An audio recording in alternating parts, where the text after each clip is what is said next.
Hello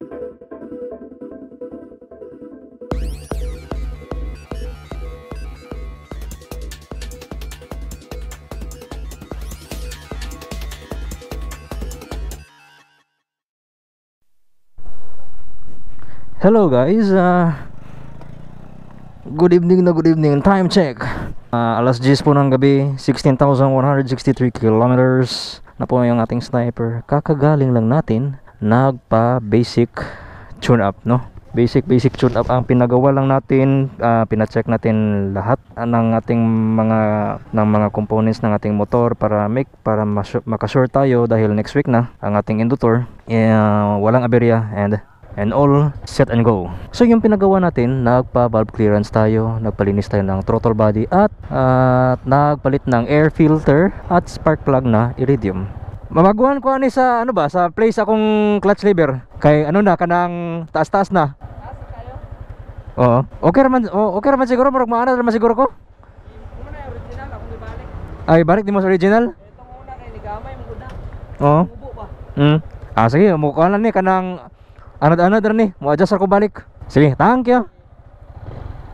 Okay, so nagpa-adjust din tayo ng ating clutch lever at saka nagpa-lubricate din tayo ng ating clutch cable, throttle cable na ating RCB ultra cable. And then more or less mga nagasto ko lahat dito ng labor is nasa mga 850. Hindi pa kasali ang mga pesa na nabili ko. Ang spark plug po natin na NGK Iridium is nasa mga 500 po yung cost ni and then yung air filter natin OEM Yamaha nasa mga 350, mga ganyan, mga 325 at ang presyo, no? Nagpalit tayo ng spark plug, nagpalit tayo ng air filter, nagpalinis din tayo ng ating throttle body at saka nagpa-tune up din tayo, no? Nagpa-set tayo ng ating valve clearance dahil nararamdaman ko kasi kanina umaga na parang lumalagitik na yung head natin. So yun, at least napacheck ko na okay na yung valve clearance natin na pinaset natin ng within the specific range, no? So yun, tumahimik ang ating motor. And then sa experience ko dito is lumakas ang hatak ng ating sniper natin, no? Dahil nga kakalinis natin ng ating throttle body at saka bagong air filter at saka NGK Iridium na din ang ating spark plug. At ngayon nanibago din ako, no, sa operation ng ating clutch lever dahil sinet ulit balik ni Gregorio Defectives, no, ang clutch lever balik sa stock na configuration. Medyo mataas na yung play ng ating clutch.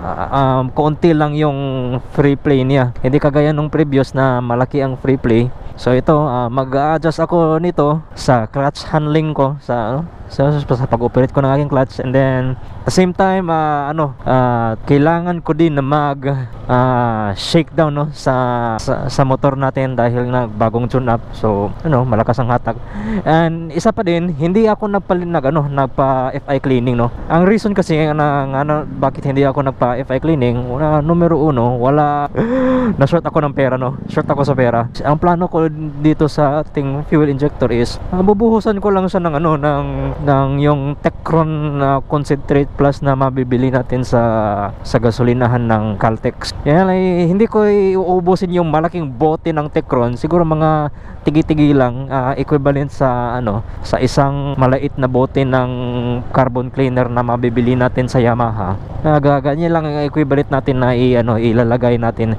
At saka ang plano ko is maglagay ako ng Techron pagpapalapit na po, no, pagpapalapit na po yung ating inductor. So yan po guys, no. So ito preparation na ito at saka basic PMS, saka check up and preparation para sa ating inductor. Aside sa nagprepare tayo sa ating sarili, yung physical at saka mental preparedness natin, piniprepare din natin ang ating motor natin, no. Pina-check natin yung brakes natin, yung cooling system natin, yung engine natin. Itong cooling system, pina-check ko sa mekaniko natin. Sabi niya, okay pa man ang cooling system natin, no. Hindi pa niya in-advise na magpalit ako ng coolant dahil okay pa.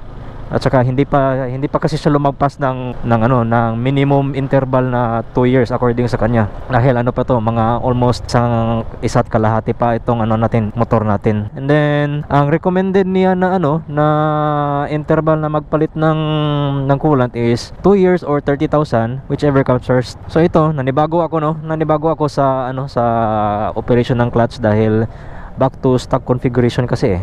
So I think this will be my quick update sa ating pinagawa natin dito na nagabihan tayo dahil mga almost 7 PM kasi akong nakapunta doon, tapos mga 8:30, mga almost 9 ako na-cater sa na-cater doon dahil pinalamig pa yung makina natin. And then time check 1, 2, 3. Uy, na-reset ang orasan ko. Alauna na nagmadaling araw.